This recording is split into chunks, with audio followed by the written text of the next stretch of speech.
بسم اللہ الرحمن الرحیم۔ السلام علیکم ورحمۃ اللہ وبرکاتہ۔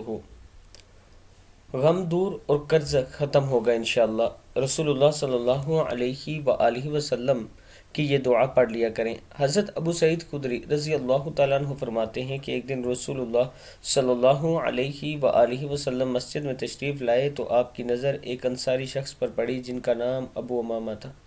آپ نے ارشاد فرمایا، ابو امامہ کیا بات ہے؟ میں تمہیں نماز کے وقت کے علاوہ مسجد میں الگ تھلگ بیٹھا ہوا دیکھ رہا ہوں۔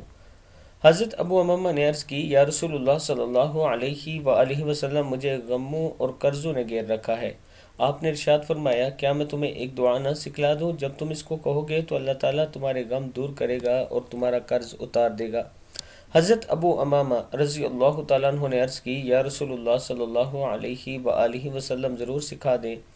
آپ صلی اللہ علیہ وآلہ وسلم نے ارشاد فرمایا، صبح و شام یہ دعا پڑھا کرو، اللہم انی اعوذ بک من الہم والحزن واعوذ بک من العجز والکسل واعوذ بک من الجبن والبخل واعوذ بک من غلبۃ الدین وقہر الرجال۔